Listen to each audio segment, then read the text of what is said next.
Start. All right, so what we're looking at here today is one of Caleb's decks. It actually placed second, technically first at the donation event that was last week here at Nerd HQ. Kevin did get first place with a Pika Rom deck. That deck we will profile later. But with one of the prizings for that event, Caleb did get invited to NerdFest's Pokemon event that is happening that Sunday. So he has his setup ready to go for that invite. What we have here right now is a Crobat VMAX with Alteria.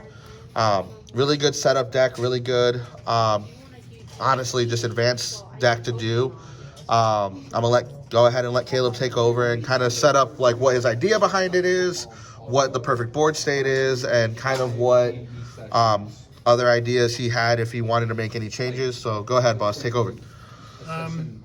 Basically, the first turn, you're going to want to set up a Swablu, a Crobat V, and a Krogunk if you can manage it. Krogunk is more toward finishing the game than starting off the game.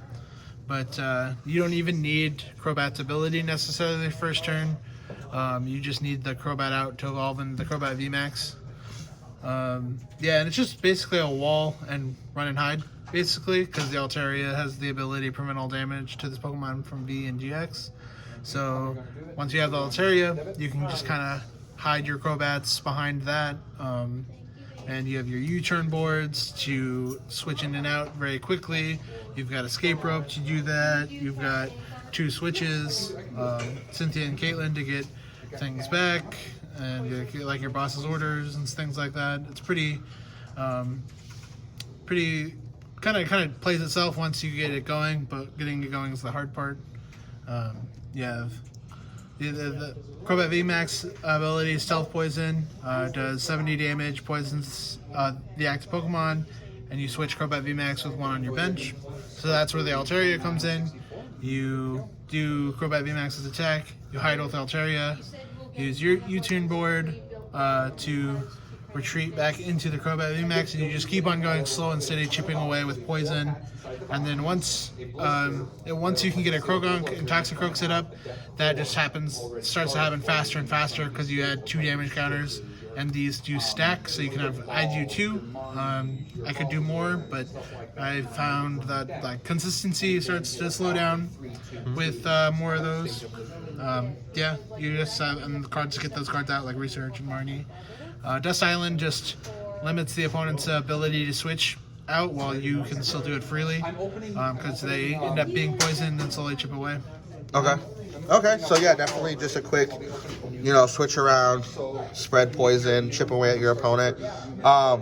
Now with this deck, I know you placed, again, technically first at that event, second because of the way, ratings went, but first because of the way prizings went.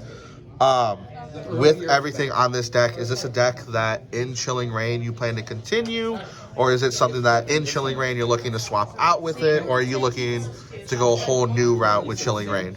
So I definitely will have to rebuild parts of it, because the U-turn boards are going away. I'll have to replace those with the air balloons, which can get tool scrapped away. These cannot. They just go back in your hand.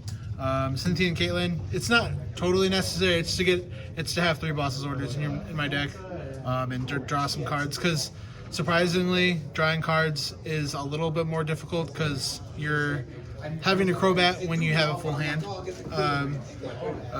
The Lily's Pokédolls are going to rotate.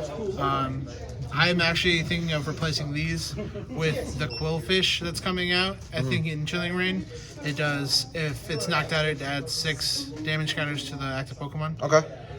So I think that could be a good way to get more damage on it. Yep.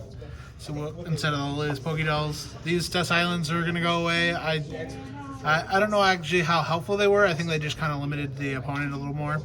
So I don't know if they're completely necessary. But other than that, it's pretty rotation proof. Weakness card is going to go away, so I'm going to be... I would like to add a weakness card to this deck, but at this point, rotation's coming up soon enough that it's not worth putting it in. But that would definitely help this deck.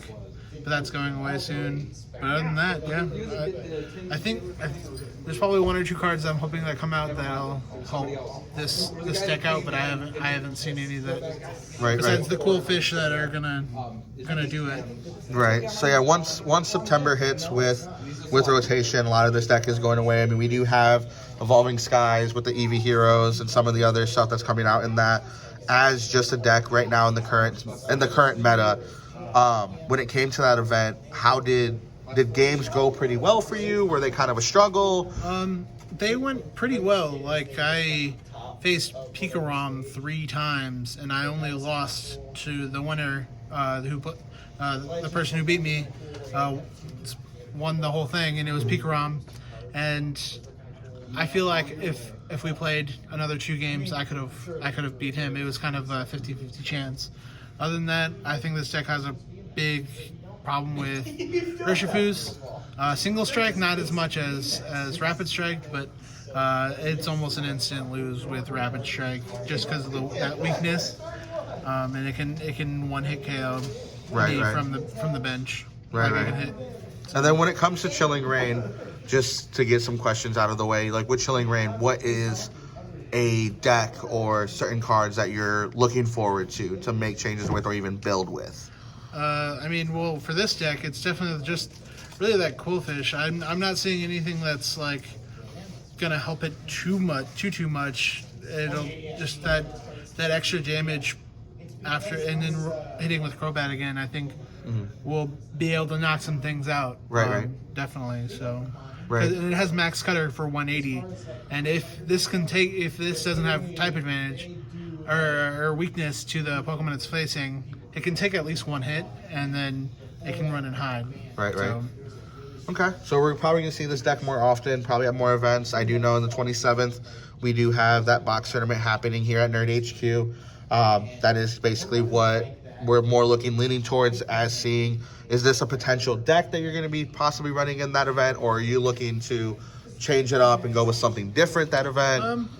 If we're running Chilling Reign, I might try it out, but I definitely want to try and play that new Shadow Rider Calyrex. That looks like a lot of fun. So I think I might try and build one of those by that tournament. So okay, well, sounds good. Yeah, with this deck, definitely is pretty straightforward. It is really good. I personally played against it. Of course, I was running an EVV max deck, so didn't have an answer for the Alteria, but it is a lot of fun to play against. It's also really easy to learn and tutor, and as it is just built up in the way it is, it's a good competitive deck. So yeah, look forward to seeing more. Look forward to seeing if it does come out at the event on the 27th, if you're going to play that Shadow Rider. But yeah, thank you for your time. Looking forward to seeing you at NerdFest at that Sunday case event. Definitely, that's going to be a big one and a lot of fun to go through. Do you have any other final words or any final information that you're just kind of lingering, or anything else that you want to talk about while we're still here? No, I think I'm good. It was a fun tournament. Definitely. All right, guys. Well, we're going to have to get done with this profile.